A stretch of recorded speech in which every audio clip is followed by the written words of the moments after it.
ನಮಸ್ತೆ, welcome to Padma's recipe. ನಾನಿವತ್ತು ತೆಂಗಿನಕಾಯಿ ಹಾಲಿಂದ ಮಾಡೋಂಥ ದಿಢೀರ್ ಇಡ್ಲಿ ನಿಮಗೆ ತೋರಿಸ್ಕೊಡ್ತಾ ಇದ್ದೀನಿ. ನಾನು ಮಲ್ನಾಡ್ ಕಡೆ ದಿಢೀರ್ ಇಡ್ಲಿ ಮಾಡೋದು ಇವಾಗ ನಾನು ತೋರಿಸ್ಕೊಡ್ತಾ ಇದ್ದೀನಿ.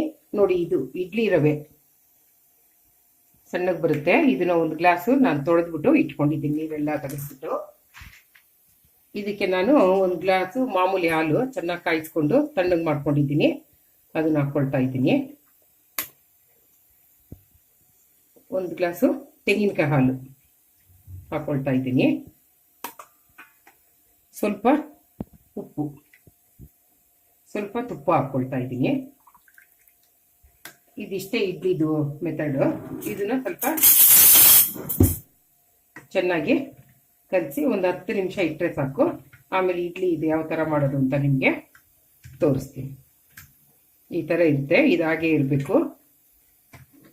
ಸ್ವಲ್ಪ ಒಂದು 10 ನಿಮಿಷ ನೆಂದರೆ ಸಾಕು. ಇಡ್ಲಿಗೆ ಯಾವ ಥರ ಅಂತ ಕೊಂಡಿದ್ದೀನಿ. ತಟ್ಟೆಗೆ ತುಪ್ಪ ಸೌಡ್ಕೊಂಡು ಇದನ್ನ ಹೀಗೆ ಇಟ್ಕೊಳ್ಳೋಣ. ಇವಾಗ ನಾವು ಕಲಿಸ್ಕೊಂಡ್ರೆ ಅಂಥದ್ದನ್ನ ಇದಕ್ಕೆ ಎಲ್ಲ ಇದೇ ನೀರು ಥರನೇ ಇರುತ್ತೆ, ಅದು ಹಾಗೆ ಇಡ್ಲಿ ಆಗುತ್ತೆ. ನೋಡಿ ಯಾವ ಥರ ಇರುತ್ತೆ ಅಂತ ಎಲ್ಲ ಇದಕ್ಕೆ ಹಾಕ್ಸ್ಬಿಡೋಣ.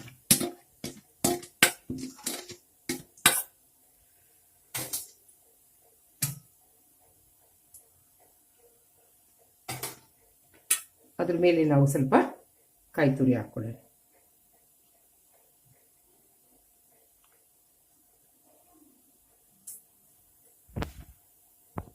ಇದು ಕ್ಲೋಸ್ ಮಾಡಿಬಿಟ್ಟು ಇದಕ್ಕೇನು ವೆಯ್ಟ್ ಹಾಕೋದು ಬೇಡ, ಸುಮ್ಮನೆ ಒಂದು ಗ್ಲಾಸ್ ಮುಚ್ಚಿದ್ರೆ ಸಾಕು.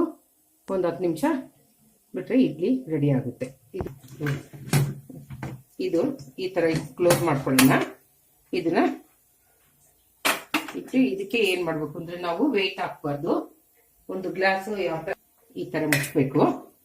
ಇವಾಗ ಸ್ಟವ್ ಆನ್ ಮಾಡಿದ್ರೆ 10 ನಿಮಿಷಕ್ಕೆ ಇದು ಇಡ್ಲಿ ಇವಾಗ ಇಡ್ಲಿ ಆಗಿದೆ. ನೋಡೋಣ, ಇದಕ್ಕೆ ಏನು ವೆಯ್ಟ್ ಹಾಕಂತ ಕೆಲಸ ಇಲ್ಲ. ಇವಾಗ ರವೆನ ನಾವು ದಿಢೀರ್ ಅಂತ ಹಾಲಲ್ಲಿ ಇದರಲ್ಲಿ ಕಲ್ಸ್ಬಿಟ್ಟು ದಿಢೀರ್ ಅಂತ ಮಾಡೋ ಇಡ್ಲಿ ಇದು.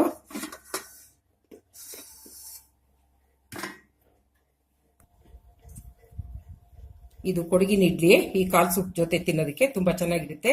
ನೀವು ಮನೆಯಲ್ಲಿ ಮಾಡಿ ತಿಂದು ಯೂಟ್ಯೂಬ್ನಲ್ಲಿ ಲಿಂಕ್ ಕೊಡಿ.